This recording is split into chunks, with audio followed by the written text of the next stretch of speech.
What's up guys, welcome back to Car Studio. In today's video we're going to be covering some basic troubleshooting to figure out why your E30 won't start. I've been seeing posts still, they've never slowed down on why will my E30 not start. And I've owned so many and I understand that they're becoming more and more popular nowadays, and there's a lot of newcomers to the E30 world who may not know just how to go about it.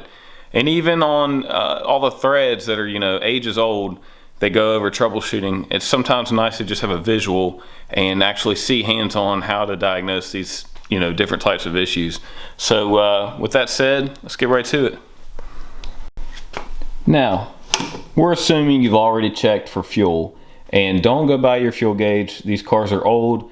Most of the time the fuel gauges don't even work, and if they do, they're not accurate. So even if you're pretty sure you have fuel, make sure you dump a gallon of fuel in it at least, just to double check before you start this process. I've bought so many cars that were just out of gas, so don't let that be you. So again, this is just assuming that you put your key in your ignition and the engine is turning over, it's cranking, but it will not start. This video is not about a no crank issue, okay? So let's say you're in your car, you're cranking it over and it's not starting. You've added fuel. The very first place I would start is take this fuel line off. This is going into your fuel rail. You can see your injectors here. This is on the passenger side. You can get to it from either side. But yeah, it's just a flat head right here on a hose clamp. Pull that off, and it's a little bit different on, no, I think it's the same for early models and late models. So anyways, take that fuel line off and just bump the key over once, and if you got fuel coming out of it at a high rate, then your fuel pump is working. Then we need to go on the spark. We'll get to that in just a little bit. Let's continue talking about fuel pump right now. So real quick before we jump into the relays, let's check fuse number 11 here, which is a 7.5 amp fuse. Pull that out, make sure that's good. That does go to your fuel pump. I doubt that it's blown. I've never seen one blow, but it is a possibility.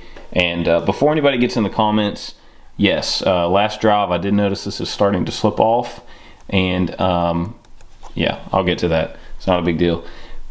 Relays. Right here are your main relays. Pop this cover off, it just slides up. And your middle one is your fuel pump relay, assuming no one's interchanged these two, because they do just unclip and they can get swapped. Ask me how I know. But yeah, pop this off, and you want to jump pin 30 and 87. And I can't get my camera to focus, but if you look at the bottom of the relay, the pins are numbered 30 and 87, and then just like it's going to slide in, you can see which corresponds to the hole. Now the easiest way to check this is just a little jumper wire like I've got here. This is literally just a piece of wire. You can use speaker wire, any kind of wire you have, and pin 30 and 87, stick it down in the holes.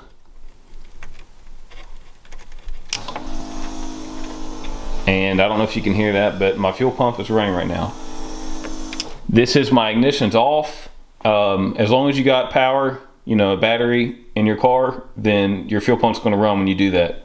So now we know the fuel pump is good. Now, if your fuel pump's good, from here you need to check spark, and we will get to that in just a little bit.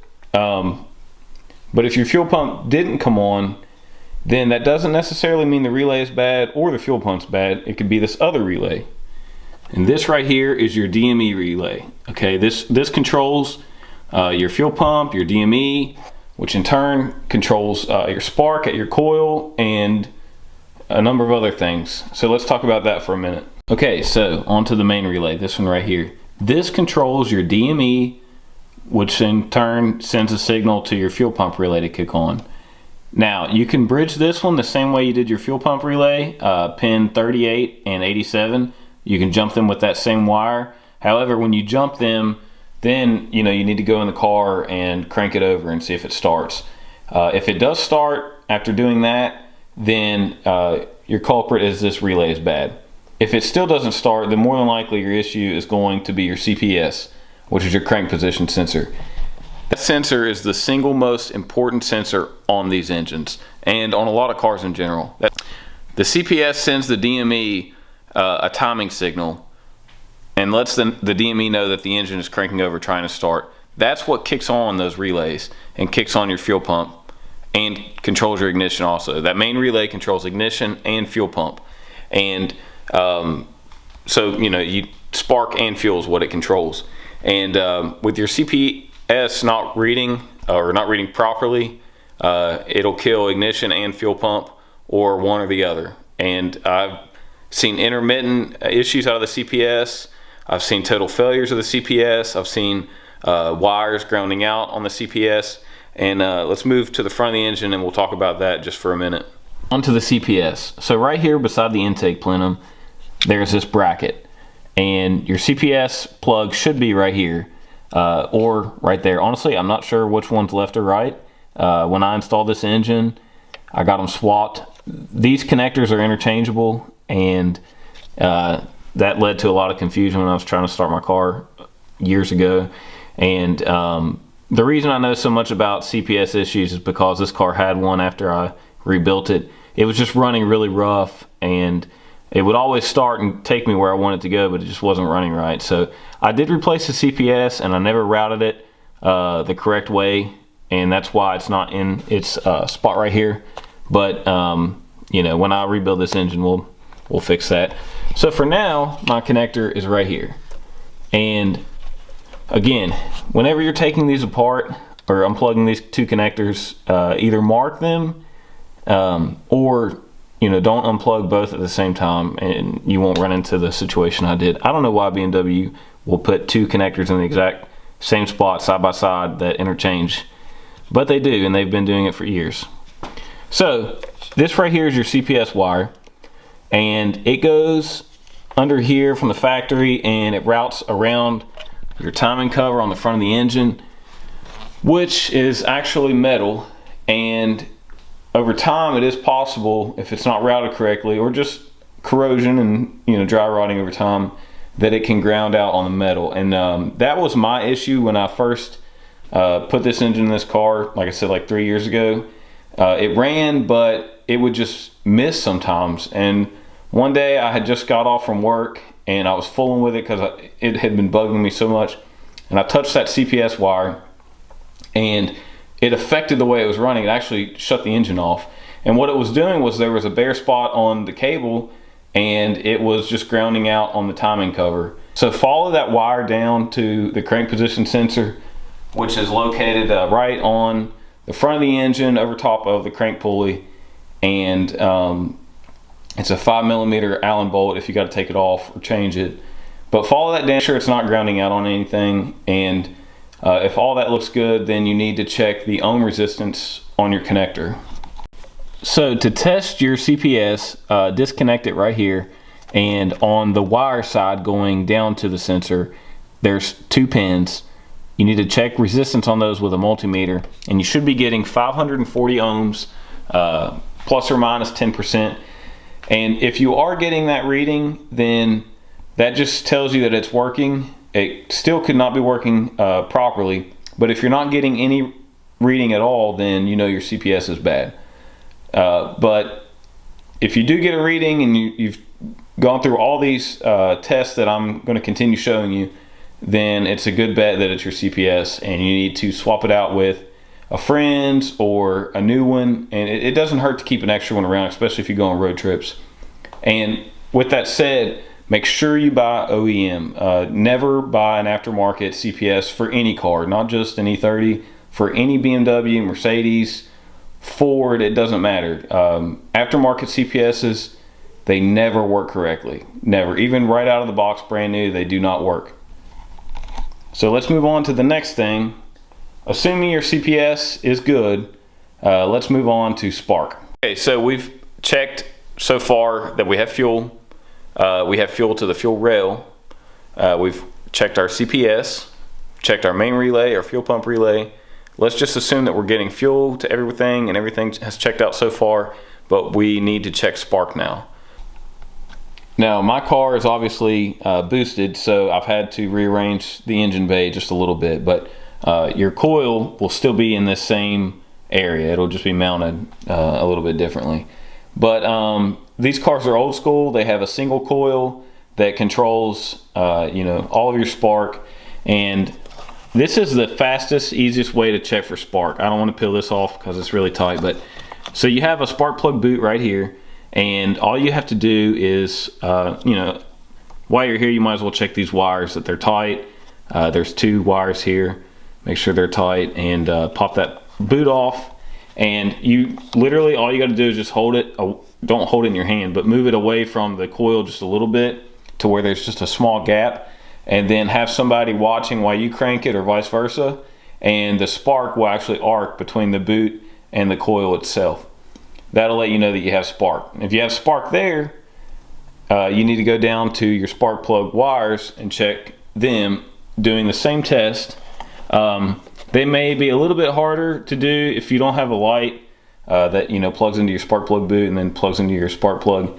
You can just take it off and put a screwdriver up in there and let it arc off, you know, any metal in the engine bay while someone's cranking, and that'll test spark at your spark plugs.